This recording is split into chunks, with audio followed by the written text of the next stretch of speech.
Yo, yo, yo, yo, yo, what is going on, CoD Familia? It is your boy BN. Today, we are going to be taking a look at how potentially the level 4 passes that open up for the cross zone 3s in the most latest or recent KVK for Season 3 Rise of the Dragon in the strongest KVK group, at least by power, right? The 6009, they're about 150 billion right now total, at least pre-Zone 2. What is going to happen here? What is going to play out? Because this is a big one, right? We covered this before. This is BDO and Echo on a team, 41 and 60. They're going up against GG, RoG, wAo, and RAC in 68, 110, 259, and 266, right? So we showed these numbers, right? This is around 314.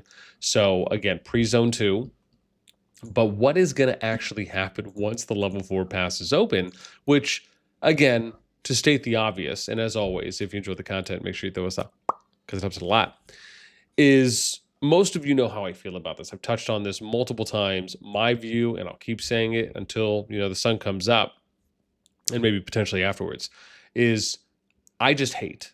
I don't like it. I think it's just the worst thing that can happen. I think it's a KVK ruiner, because the fact is that once the level 4 pass opens, which happens before the level 5 pass, which gets you to the final zone, you could essentially have zone 3s that just are super lopsided, and or eventually, more than likely, someone's going to win. And the problem with this is that you can invade an opponent's zone 3, obviously if the opponent is adjacent to you and you're able to get there from the zone 2 or from one of your 2 zone 2s. And so this gives every kingdom flexibility, not only in being like, so this is your zone 1, right? You get direct access into your zone 3, but if you went out your zone 2 to the left or your zone 2 to the right, you can also then get access to a level 4 pass here, which gets you access into this zone 3 to the right, or you get access to this level 4 pass and gets you access to this left zone 3. So you really get 2 opportunities, right? 2 out of 5 zone 3s that you're able to choose which one you want to go into, obviously, if you're able to win out your zone 2s. And the problem here is that we've seen this happen in a number of KVKs already, where teams, again, because you're usually allying with, anywhere from, I'd say, 2 to 3 people. If it's a 6 kingdom KVK, right, we often see 3v3s. Sometimes you'll see a 2v4, even less than that, a 1v5. But the idea being is that if you are able to invade your opponent's zone 3 and they don't have zone 2 access, you've effectively zone locked them out and pushed them back to zone 1. They're not able to make it to the final zone. And what do we often talk about with the final zone? Well, with the final zone, this is the crescendo PvP, dude. This is the final boss. This is the massive battle at the end of a 3-movie trilogy series, right? This is what we want to see. We want to see up to all the kingdoms, up to all the alliances, and up to all the players going at it here. Because what we have to realize is that when you are deciding what teams you are going to form, which is usually done before the KVK starts, at this point, you are usually deciding fair and balanced matchups for a situation in which all of those kingdoms are going at each other. So this obviously does not apply, and this is something that I think is really not, I don't know if I want to say understood, but I just don't think that this is really taken with the level of care and thoughtfulness that it should be, is that you're not getting this in zone 2. You're not getting this in zone 3. You're not getting this at, with the exception of maybe like the Supreme Statue, right? Where you can go and fight that over here in this battle royale, right? Where all the kingdoms can participate. Like that's the only opportunity you really get for everyone to fight prior to the final zone.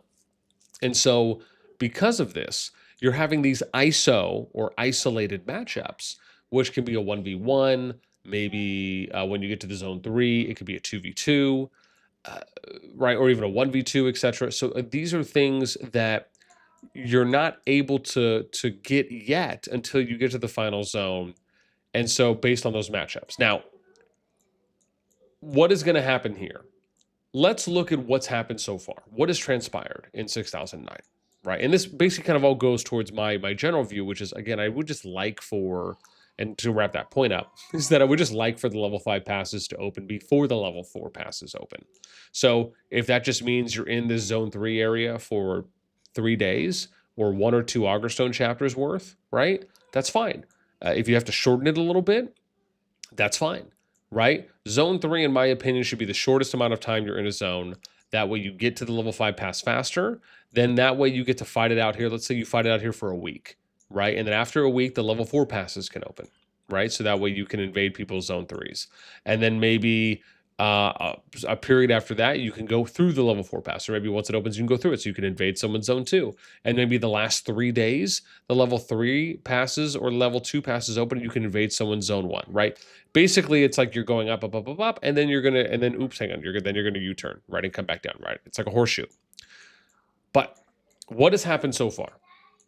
So if we look at the history for 6009 thus far, let's start with the zone 2. So in this, actually, we'll start with this one. So we'll go right to left here. So for the matchup itself, right, BDO was facing its RAC here in zone 2. If you recall, BDO was able to push them to the Spire and then to this bridge right here and the Spire bridge over here. Once that happened, there seemed to be some kind of stalemate, right? There was a pause, if you will. There really wasn't either side kind of heavily pushing. And BDO opts to go over here to Yaoquing. And they start fighting against GG. Now, you may recall, if you haven't seen this for a while, BDO has made up a ton of ground here. They were initially pushing in from this level 2 pass, and some of you might remember they were fighting literally right here, right? Like GG had some territory, but it was basically in this corner. GG had 99% of the territory here for the most part. BDO, since then, has been able to make a westward sweep, if you will, to where they are really pushing them back. Now, there is some ongoing territory destruction that's happening. I believe they might have just removed a territory here. Now they're moving over to this flag, full destroying on there. Now, GGWP, the 2 farms do have some forts up here. Obviously, they're not close to the level 4 pass. I imagine that BDO might eventually want to work this out because, again, Salvation which is the current Augerstone chapter they're on, which once it finishes, then 12 hours after that, the level 4 pass is open. This means that we're going to be seeing most likely some action tomorrow. They're probably going to want to maybe clear this out or push this back, just so that way players can't swap in, maybe mess around with them, but maybe they just don't care. But again, they are actively pushing that out. Then, when we look at the other zone 2, Echo has pretty much pushed back GG. There's nothing really happening here. Like, there's no building that you can see there. It's been that way for a while. They really haven't pushed on either side. And then obviously if we go up here to Swamp P, this is where Echo was fighting its wAo. You may already know this, but again, they have pushed them back a little bit more, right? GG's not really pushing past the canyon or the mountain choke on either side. It's just kind of been there. Now, what does the Zone 3 matchups look like? Well, the Zone 3 matchup looks like Echo going into wAo Zone 3, but then RoG getting the assist. So this looks like it's probably going to turn into a 2v1.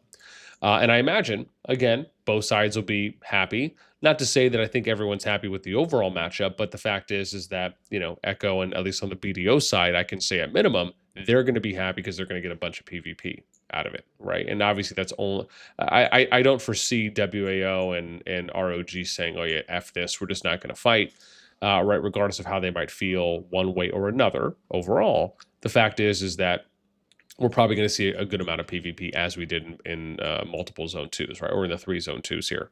Then if we go over to this one, right, this is basically Echo, right? They have this. There's no one that's going to invade them. No one's going to invade them over here because they have that Zone 2, right? So this is basically a free Zone 3 at the moment. When we look at this Zone 3, which GG has, it's pretty clear I think BDO is going to invade this. There is a chance maybe Echo sends a smaller force, but I think they'll probably focus on the 2v1 and wAo. But maybe, right? Maybe they'll do something. Maybe they'll run, I don't know, maybe they'll run calves in GG while BDO fights them here. Maybe with some flyers, right? Just to kind of cut across, maybe just to provide some assist. Who knows, right? What could play out? But that this could be, right? They're still obviously building to the level 4 pass. Then we get to the Zone 3 over here, which is Lungchu, that BDO is in currently. Now, RAC is going to be most likely, I would imagine, invading their level 4 pass. They're already built up to it. If you recall, once BDO left the Zone 2 in Taiyun, RAC started counter pushing them back. So now you're going to have probably 3 zone 3s that are going to see some action with RAC invading here. BDO either, I imagine BDO will probably invade GG so they can just start pushing that, or maybe they'll sit back and just defend against RAC. However, to me, it kind of feels like maybe being a little bit more proactive in that sense, just because you don't know how hard they're going to push you.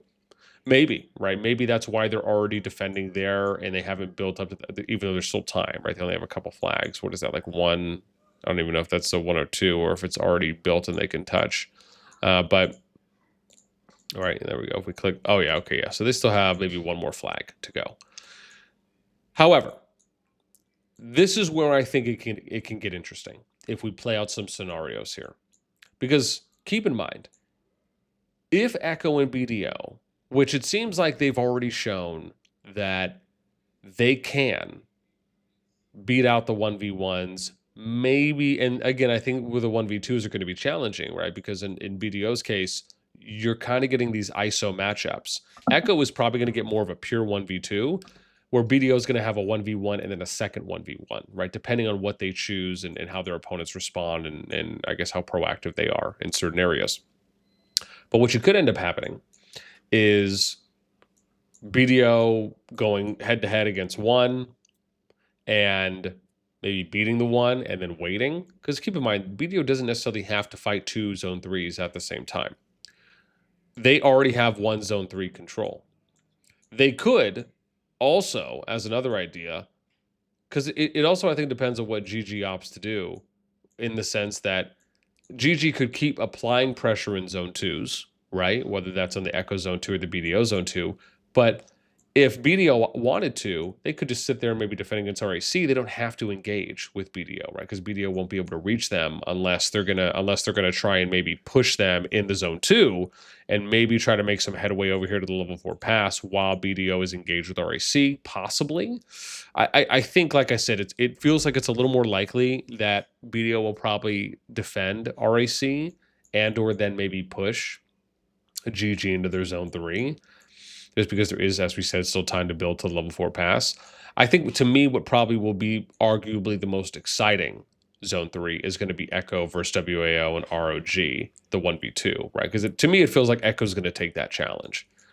However, where now I feel like it's getting a little dicey is what happens if Echo wins the 1v2? I think that is going to be a tall order, right? Because, again, you are going up against 2. wAo did give a strong showing in zone 2. They didn't obviously go full or all out. And I imagine Echo, I imagine both sides didn't go all out and exhausting all resources, right? But I do think the zone 3 is going to be more of a challenge for Echo and definitely more of an uphill battle just because of the fact that it is a 1v2 and RoG has just been sitting there full healed, right? So they're, I imagine, just chomping at the bit to get some action. So I think that's going to be really exciting. I think for the BDO, RAC, or BDO GG, I think it's just going to depend on who's going to give them more of a push. I almost feel like maybe BDO, because they're not, there's not like there's this absolute guarantee that they're going to see hardcore action on one side or the other. I think it's ideal. We'd like to see that happen because I feel like BDO in this, the thing about Echo is it's straightforward, right? Because they can't get hit from multiple sides. That's the big difference, is that with Echo, they're fighting a straight on battle going through the level 3 pass, the level 4 pass into the zone 3 for wAo. So they know what side RoG is going to come from. In the BDO situation, they could get pushed from 2 sides, right? So again, they could get pushed from the zone 2 and then eventually work their way there while RAC pushes there. So they can kind of get sandwiched in a sense, as far as just at least on both sides where they're getting pushed from. Again, if they end up winning out their zone 3s, like let's just say that happens, right? They could eventually push into the zone 2 and then maybe invade the RAC. At least BDO could. Essentially leaving them with what? 1, 2, 3, 4, 5. Meaning the only zone 3, and I'm just talking like worst case, the only zone 3 that would be protected until final zone would be this ROA, ROS zone 3. At that point, it might be hard for them to have a lot of people make it into the FZ. Now, again, do I think that's likely? I don't know. I think basically this is probably going to be Echo and BDO's hardest test, because the fact is that there's now up to 4 kingdoms that can participate against the 2. And this, to me, I feel like for them, they're probably excited by. And I think the worst thing that could happen in this case is if they like, my thing is this. If you're asking me what I'd like to see, if BDO and Echo win out the zone 3s, I'd love for them to win the zone. Like, I'd love for them to, okay, they won the zone 3, but then back some territory off and let them build at least to 1 level 4 pass, level 5 pass, so we can see everyone get into the final zone. Again, that's the hopeful, optimistic me, because I want to see as much PvP as possible. And the final zone, given the multiple updates and enhancements that the dev team has done, as I've stated, it just feels very contradictory to allow for a KVK to basically end in zone 3 once the level 4 pass is open, when you've done all these improvements to the final zone. Like, it doesn't make sense. Again, do I think that's likely? Probably not. But I will remain hopeful and optimistic. I'd love to hear what you guys think, right? What do you think is most likely to happen in this KVK for the #1 strongest KVK really in the history of the game so far, but at least for I should say in addition to, right, for Season 3 Rise of the Dragon? Because I do think that there could be some massive implications depending on how this plays out. And I think Echo and BDO have an opportunity to set what I believe is a quality precedent, right? Something that hasn't really been done before, at least in the big KVKs and the stronger KVK groups that I've seen. But again, it's not as though I fault them for, it's not as though I would fault them or the others for doing one way or another, right? You can choose how you want to play. This is just me thinking about how can we get the most amount of PvP for the longest amount of time with the most amount of players engaged from up to all the kingdoms that are participating in the KVK. Because I think that's what the spectators want to see. And I would like to believe that's what the players would like to be able to have the opportunity to engage and participate in as well. That's going to do it for me. Let me know what you guys think in the comments below. As always, until next time, we'll catch you later.